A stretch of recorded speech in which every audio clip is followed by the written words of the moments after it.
There comes a moment in your life where you stop begging for breadcrumbs from people who feast on your desperation. When the anxious stops chasing the avoidant, a war ends, not the war with them, the war with yourself. Because let's be real, this wasn't love. It was a battlefield of wounds dancing with wounds. You are being held. You are being hooked. And every time you reached out, texted first, apologized first, bent your truth to avoid abandonment, you weren't chasing love. You were chasing survival. You weren't chasing love. You were chasing survival. Read that again. Let it stab a little. Because if you're honest, deep down, you knew it wasn't love. Not the kind that sees you, hears you, holds you when you're hurting. What you were chasing was safety, validation, certainty, a place to finally exhale and feel like you mattered. But instead, what you got was silence after vulnerability. Mixed signals dressed as mystery, moments of connection followed by cold withdrawals that made your nervous system scream, and you called it chemistry. It wasn't chemistry, it was cortisol. It was anxiety, it was your trauma trying to finish a story that started long before they entered your life. Let's cut through the fluff. You weren't texting them just to check in. You were panicking. You were trying to get ahead of rejection. You were trying to control the uncontrollable so you didn't have to relive that old familiar heartbreak, the one that's been living under your skin since childhood. And every time they pulled away, every time they said, I just need space, or I'm not ready, it wasn't just disappointment, it was devastation. Because their absence felt like proof that you're unlovable, proof that you're always too much or not enough. You didn't want them. You wanted to prove to yourself that someone like that, someone who avoids, who shuts down, who runs, could choose you, because if they did, maybe it would finally mean you're worth it. That's not love. That's emotional survival. You shaped yourself to fit their cracks. You twisted your voice, tiptoed around your truth, softened your needs just to be understandable, just to not scare them off. You called it compromise, but it was self-erasure. You weren't holding space for them. You were disappearing one anxious thought at a time. Did I say too much? Should I wait a little longer before replying? I probably overreacted. Maybe I'm the problem. And suddenly, you're not even in a relationship. You're in a mental hostage situation where your inner child is begging for someone to just stay. When you're anxiously attached, you don't fall in love. You fall into patterns. You don't bond, you cling.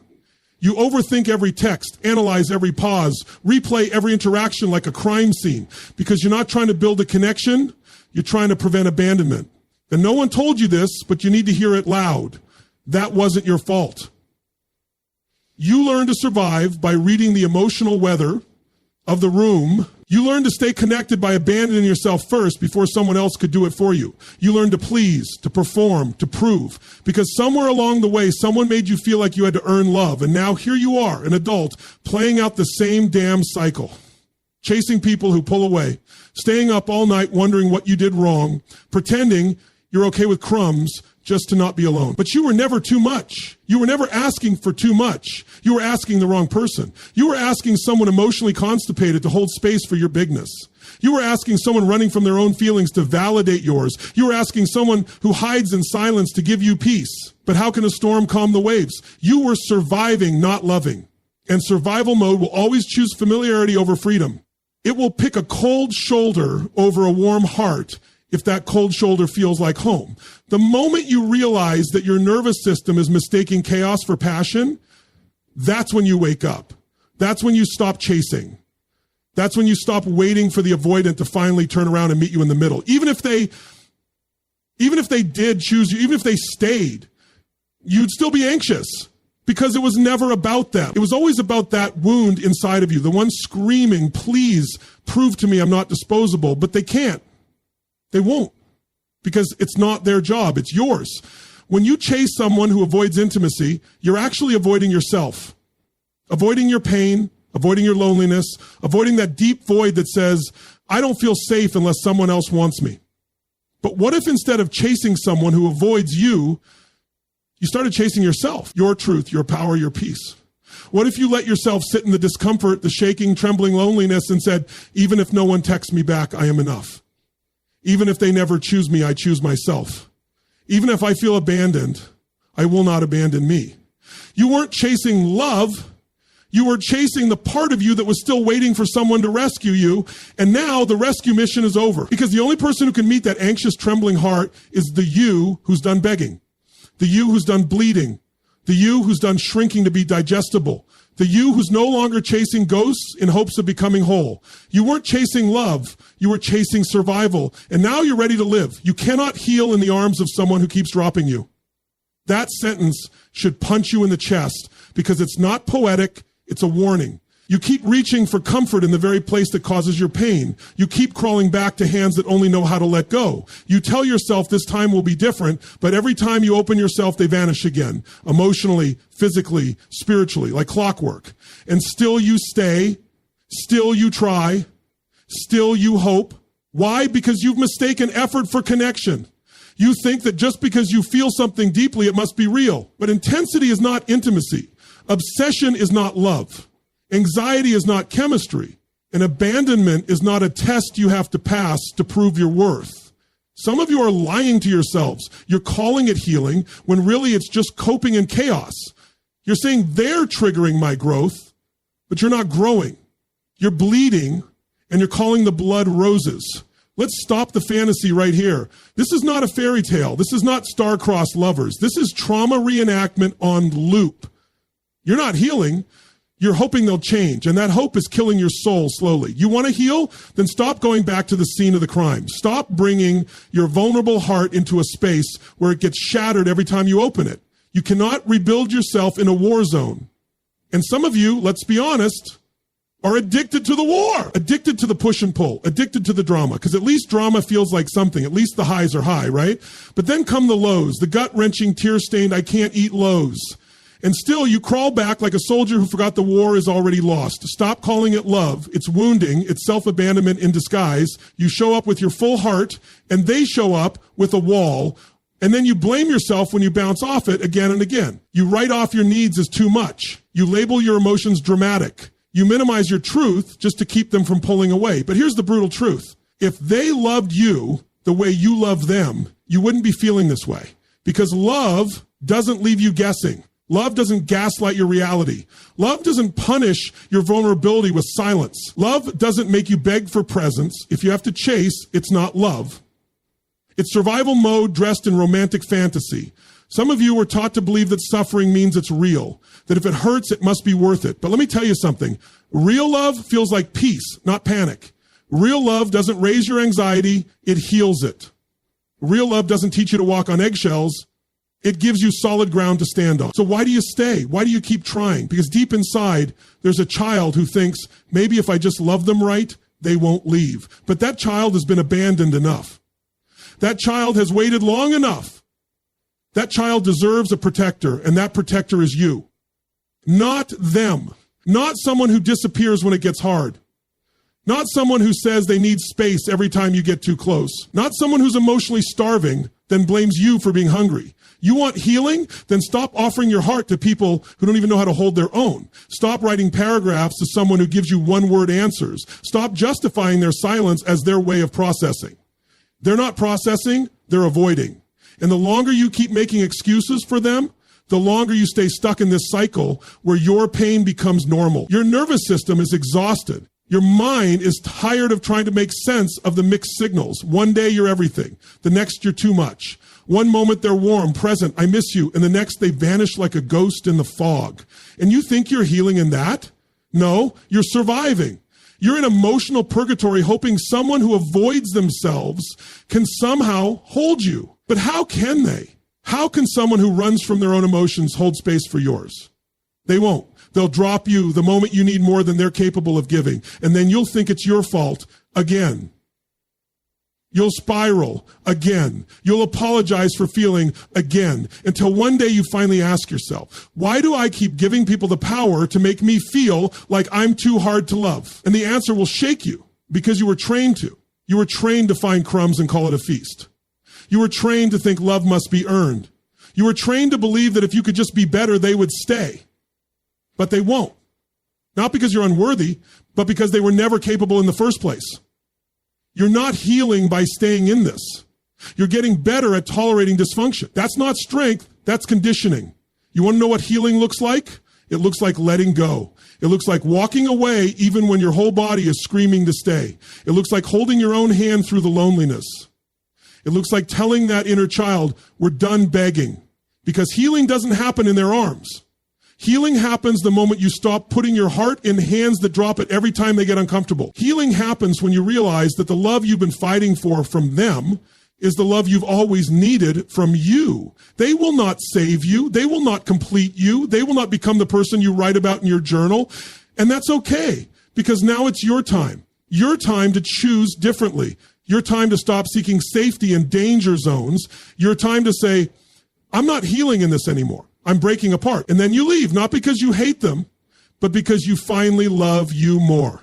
You cannot heal in the arms of someone who keeps dropping you. You tried, and now it's time to stop trying. It's time to start healing for real. You weren't in love with them. You were addicted to the hope of being chosen.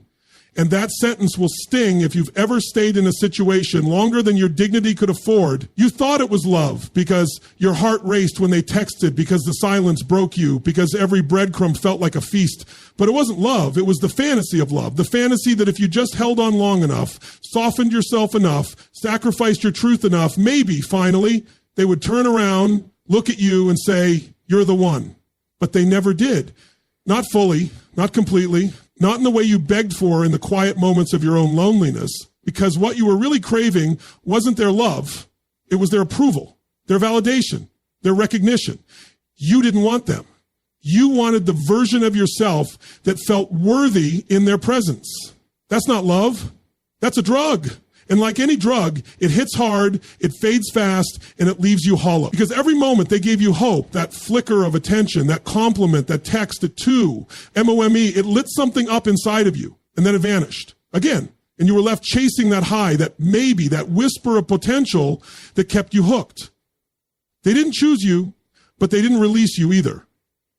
They gave you just enough to keep you guessing, but never enough to feel secure. And you mistook that confusion for depth. You told yourself they're just scared. They've been through a lot. They need time. But the truth, they were never planning on choosing you. They were using your hope as a cushion for their own emptiness. And you were handing it over like it was candy. You became addicted to the potential of what you could be if only they came around. You built castles out of moments. You read poetry into their indifference. You romanticized every delay, every withdrawal, every half-hearted miss you, like it was some divine signal that love was just around the corner, but it wasn't. And deep down, you knew what you were really doing was negotiating your own value. You kept making internal deals with yourself. If I just don't bring this up, maybe they'll stay. If I just show how understanding I am, maybe they'll come closer. If I can just keep proving that I'm the safe one, the loyal one, the ride or die, maybe they'll wake up and realize what they have. But they never woke up because they were never asleep. They knew what they were doing. They knew you'd stay, and you did. Not because you were weak, but because you were wounded. There's a difference. You were carrying an old story that said love must be earned, that you had to prove you were worth keeping, that you weren't allowed to have needs because needs made you a burden. So instead of asking for more, you swallowed your pain and smiled. And in doing that, you became addicted, not to them, but to the idea that their validation would fix everything broken inside you. That if they just finally saw your worth, it would erase the years of feeling unseen, unwanted, unloved. But it never did. Because even when they gave you scraps of attention, your soul stayed hungry, your heart stayed in pieces, and you called that love? Love is not supposed to feel like begging. Love is not a test where you suffer to prove your loyalty. Love is not a game where the prize is being tolerated. Love is not a war where you lose yourself just to feel close to someone who can't even say your name without hesitation. You were addicted to the idea that if they finally chose you, it would mean you're enough. But let me burn that illusion down right now. You were always enough. Before them, during them, after them, you just didn't believe it. And they didn't either, because they were never capable of seeing beyond their own avoidance, their own fear, their own inability to receive real love.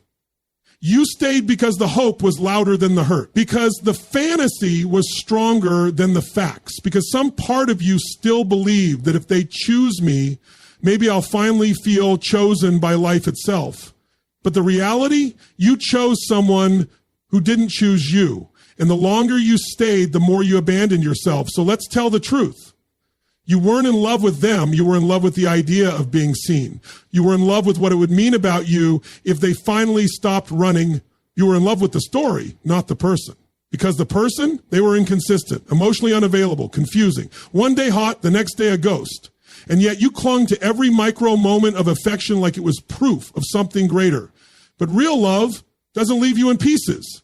Real love doesn't activate your abandonment wounds every 48 hours. Real love doesn't require you to twist yourself into silence just to avoid being too much. Real love doesn't make you prove yourself over and over again just to be acknowledged. The high of being almost chosen is one of the most dangerous addictions in the world because almost will eat you alive.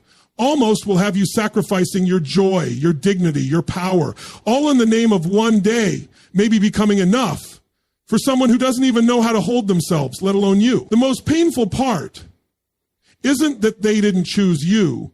It's that you kept hoping they would while you abandoned the one person who actually needed you the most, yourself. That's the betrayal that hurts the deepest. Not theirs, yours. The betrayal of your own heart in the name of being loved. So what now? You break the addiction. You stop chasing. You stop hoping they'll come around. You stop turning their scraps into stories. And you grieve not just the loss of them, but the loss of the illusion that they were ever going to save you. You grieve the version of you that believed love was something you had to earn by being small, quiet, accommodating. And then you rise. You start choosing yourself in the same way you begged them to choose you. You become the love you were waiting for. And you stop confusing the thrill of being almost loved with the peace of being fully, unapologetically seen. You said, expand key point 4 in 1,000 words, but don't pat headings or ending sentence and with full power reactions and speech. Do like reading like advice. ChatGPT said, you were never supposed to chase them. You were supposed to recognize the moment they ran and stop. Not plead, not bargain, not lose sleep over their confusion. You were supposed to see that their distance wasn't a mystery to solve. It was a message that said they are not available for the kind of love you deserve. And instead of listening, you sprinted harder. You fought harder. You called it love, but it was desperation disguised as loyalty. You saw them pulling away. Instead of backing up and protecting your peace, you leaned in with more text, more effort, more softness. You hoped that maybe, just maybe, if you loved them the right way, they'd come back. But people don't run from love. They run from responsibility. They run from emotional intimacy. They run from their own truth. And if someone runs from the real you, from your need to be seen, heard, and understood, then they are not your person. No matter how badly you want them to be, chasing them was never love. It was abandonment reactivation. It was your nervous system screaming that something familiar was happening, that old ache of being unseen, unheard, unheld, and your brain told you to fight for it. That if you could just fix this, maybe you wouldn't feel that old childhood wound again. Maybe you'd finally prove you're worth staying for. But that wasn't your job. Healing wasn't supposed to come through them. It was supposed to come through you. You gave more than they ever asked for. You offered your heart like a gift, and they stared at it like it was an inconvenience. You apologized for your needs. You softened your voice. You became emotionally palatable so they wouldn't run further. And it still wasn't enough. And that's where you keep getting stuck. You think that if you change, they will stay. But you're changing into someone unrecognizable to yourself, and they're still leaving. Still cold, still emotionally bankrupt. You think it's about effort. You think if you just show them how loyal, kind, available you are, they'll finally choose you. But people don't choose you because of your effort. People choose you because they are emotionally ready, because they are present, because they want to. Not because you fought harder, they saw your heart, they knew how much you cared. They knew the way you stayed up at night worrying. They felt the warmth in your voice when they needed someone. They experienced your emotional presence and still chose to keep their distance. That is not your fault. That is a reflection of their emotional limitations, not your value. You think you're being strong by holding on, but real strength is walking away when your soul is begging for rest. Real strength is recognizing when the chase is killing you. Real strength is putting the energy you spent on chasing back into yourself, back into your healing, back into the parts of you that kept breaking just to keep the connection alive. There's a part of you that's terrified to stop reaching, to stop caring more than they do. Because what happens if you stop? That part fears you'll lose them, that they'll forget you, that they'll replace you. And here's the honest truth. Maybe they will, but you won't be the one who lost. You'll be the one who finally chose peace over performance. You were never supposed to prove you were worthy of love. Love doesn't come with tests. Love doesn't keep you waiting in limbo. Love doesn't require you to chase it down the hallway begging it to come back. The chase is a trauma loop. It's the illusion that the more exhausted you are, the more deserving you become. But exhaustion is not a badge of honor in relationships. You shouldn't feel like you're in a war zone every time you express a feeling. You shouldn't feel like your entire identity revolves around fixing a connection that never felt safe to begin with. You kept giving because deep down you were hoping they'd see the depth of your love and finally stay. But someone who's not emotionally available doesn't see depth. They feel pressure. They translate your presence as a threat to their independence. Your needs as demands. Your closeness as suffocation. Not because you're wrong, but because they're not ready. And yet you stayed and chased and gave and waited. You watered a desert hoping for roses. You poured yourself out hoping they'd finally fill the cup. And all that did was drain you. And let's be honest, even when they stayed physically, they weren't there. You were alone in the relationship. You were the emotional anchor, the safe space, the healer, the mirror, the fixer. And they just existed, took up space in your heart without paying rent. When you stop chasing, everything changes. Your worth starts rising. Your standards start building. Your intuition stops being ignored because in the silence of not chasing, you hear your real voice. The voice that says, I deserve to be chosen without begging. The voice that says, I don't have to break just to feel loved. The voice that says, if I have to lose myself to keep someone, then I've already lost. There's no reward at the end of the chase, no pot of gold, no fairy tale ending where they finally realize your worth and love you the way you begged them to. That story is a lie told to you by your trauma. What really happens, you wear yourself out, lose your glow, and finally collapse. Not because they left, but because you never left them. You never left the illusion. You kept chasing something that wasn't even moving towards you. But the moment you stop, the moment you pause the chase, even for a breath, you feel it, the power coming back. The pieces of you that were spread across texts, voice notes, waiting, hoping, they return. You remember that your love is a gift, that your presence is a privilege, that your energy is sacred. You were never meant to run after someone who walks away at the first sign of real connection. You were meant to rise, to stand still in your truth and let the ones who are capable of meeting you there find you. You were meant to receive, not just give. To be held, not just hold. To be cherished, not just tolerated. You weren't supposed to chase them. You were supposed to heal the part of you that thought you had to. They didn't reject you. They rejected responsibility. And you've been carrying that like it says something about your worth, like their inability to love you in a real, consistent, healthy way means you weren't lovable. Like their distance was a direct reflection of your value. But let me break this open. They didn't walk away because you were too much. They walked away because you were real. And real requires presence. Real requires emotional labor. Real requires showing up. They weren't ready for real. So they ran. And you internalized that. You made it about you. You stood in front of their silence and said, what did I do wrong? You turned their absence into a mirror and used it to attack your own reflection. You questioned your worth, your energy, your vulnerability. But the truth is, they didn't leave because you loved too loud. They left because they were never ready to echo it back. They didn't walk because you were broken. They walked because they were unprepared to carry the weight of your truth. You didn't get rejected. You got revealed. What you thought was a relationship was actually a hiding place for their avoidance. What you thought was connection was really convenience. It was a safe zone for them to dip their toes into your warmth without ever stepping into the deep end. And the second the water got too deep, too vulnerable, too honest, they bailed. They disappeared behind excuses. I'm just not in a place for this. I need to focus on myself. I don't know what I want. And every one of those statements felt like a dagger. But listen close. Those weren't daggers of truth. They were shields. They weren't pushing you away because you were unworthy. They were protecting themselves from the work that love requires. They weren't rejecting you. They were rejecting growth. They were rejecting intimacy. They were rejecting the mirror you held up that said, here I am, all of me. Can you handle that? And the answer was no, they couldn't. Because to love you would have meant confronting their own patterns, their own wounds, their own emotional malnourishment. And they weren't ready to do that. They weren't ready to sit in the fire of connection and be transformed by it. So they ran. And still, you stayed in that story.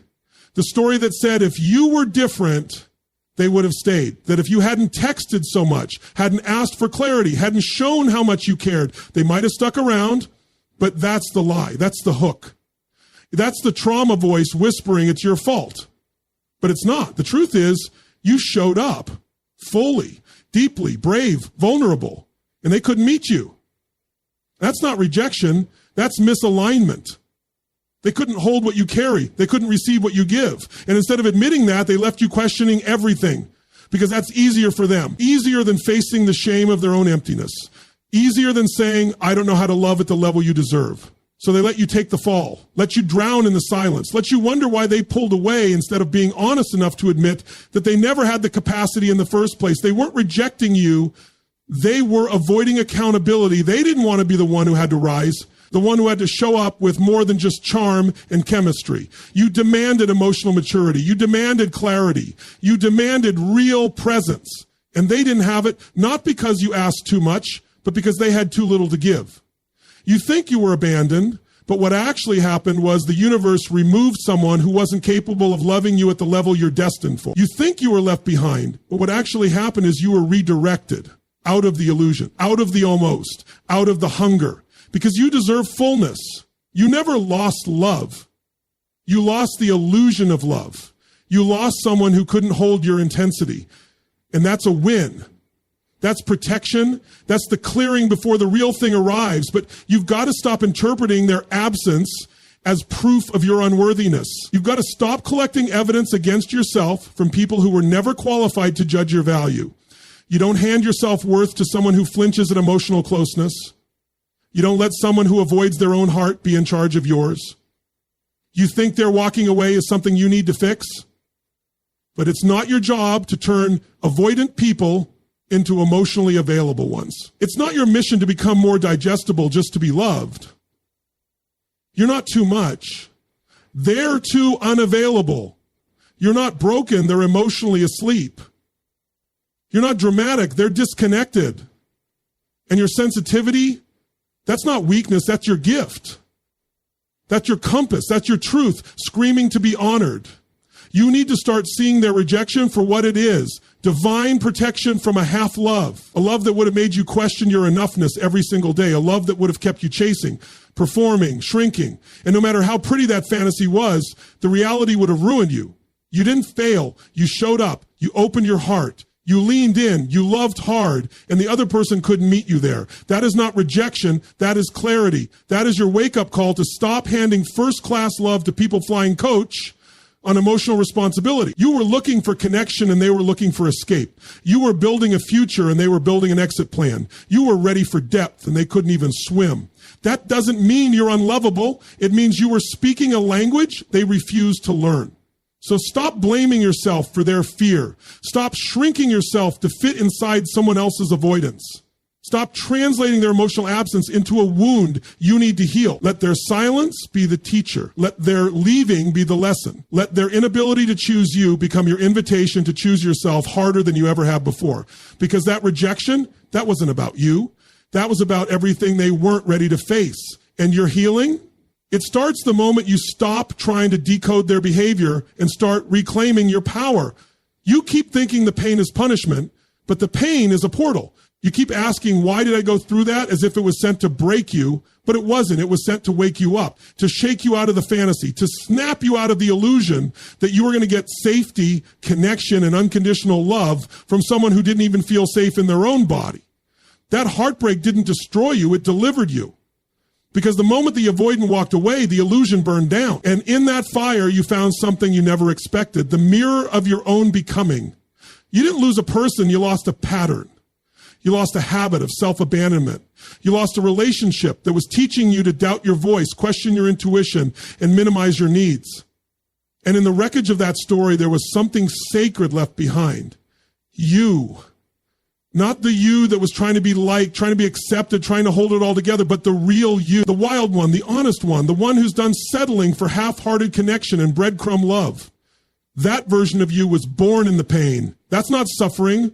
That's alchemy. You think you broke, but you cracked open, and now there's light pouring through those fractures. You feel everything, the rage, the grief, the loneliness, and that makes you alive. You feel your heart beating again, even though it's bruised. You feel your intuition screaming now, louder than ever, because you stopped silencing it for someone else's comfort. You thought you needed them to feel whole, but it was their absence that finally made you remember how powerful you are. Every tear you cried was a sacred baptism. Every night you spent asking, "What's wrong with me?" was a gateway to the question you really needed to ask. What's been disconnected inside me that allowed me to stay this long? That's the question that saves lives. That's the question that ends the cycle. Because once you realize that your nervous system mistook anxiety for chemistry, that your heart thought inconsistency meant excitement, you start rewiring from the inside out. You stop calling chaos love. You stop calling distance mystery. You stop calling hot and cold romantic tension. You see it for what it is. Unavailability dressed in charm. Emotional immaturity wearing a mask of confidence. And once you see it, you can never unsee it again. That's the gift. That's the rebirth. You become the version of yourself that doesn't chase, not because you're bitter, but because you're awake. You realize that self-love is not a quote on Instagram. It's a revolution. It's how you speak to yourself after they ghost you. It's how you hold your heart when it's aching at 2 a.m. It's how you say, "I know what I deserve," and actually mean it when someone shows up with a halfway effort. Self-love isn't bubble baths and positive affirmations. It's choosing yourself when it's the hardest thing to do. This pain carved out space for your standards. It dug deep into the old roots and pulled out everything that wasn't serving you. All the beliefs that told you love has to be earned, fought for, proven. All the internalized noise that told you your needs were too much, your voice too loud, your heart too intense. This pain burned it down. And now you stand in the ashes with your hands open saying, "I'm ready for more, but this time it has to be real." You've changed. The version of you that tolerated the chase, that normalized being ignored, that thought love was supposed to feel like a performance, that version is gone, buried, dead.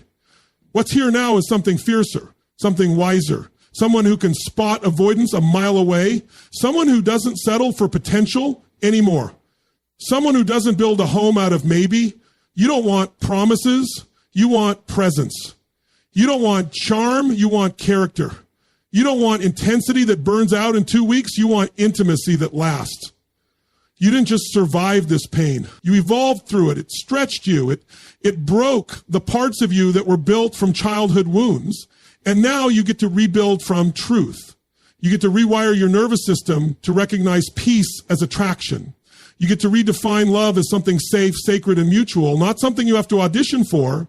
It doesn't matter if they come back. It doesn't matter if they miss you. What matters is you're not who you were when they left. You've seen too much now. You've felt the weight of your own heart, and you've held it without dropping it. That's real. That's rare. That's warrior energy. No avoidant partner, no confusing situationship, no breadcrumb connection is strong enough to break someone who has learned how to hold themselves in the fire. You're not looking to be saved anymore. You're not waiting for someone to finally get it. You get it. You see it. You see that the real work isn't making them stay. It's making sure you never abandon yourself again, that you never trade your peace for attachment, that you never settle just because you're scared to start over. You're not bitter. You're brilliant. You're not angry. You're aligned. You're not lost. You're liberated. And now that the fog is gone, you get to walk into the world with eyes that don't lie to you. You get to meet new people and feel it instantly. Is this safe? Is this real? Is this someone who can meet me? And if the answer is no, you'll walk, not because you're cold, but because you're clear. That's what the pain gave you. Clarity, power, wisdom, depth. You're not afraid of your feelings anymore. You're not numbing. You're not hiding. You're healing. You're facing it all. And in doing so, you're becoming someone no avoidant could ever handle because you're no longer addicted to being chosen. You choose you again and again. You used to think closure meant getting answers from them, but now you know closure is when you decide the story is over. When you stop needing their validation to believe in your value. When you stop rereading the texts, replaying the moments, trying to find the exact second it all broke. It broke because it wasn't built on truth, and now you are. So let the pain do its work. Let it sculpt you into someone who no longer tolerates half love. Let it rebuild your standards from sacred ground. Let it remind you day by day that the greatest relationship you'll ever have is the one where you never leave yourself again. Because that's where the real love begins. Not when they finally come back, but when you come home to yourself.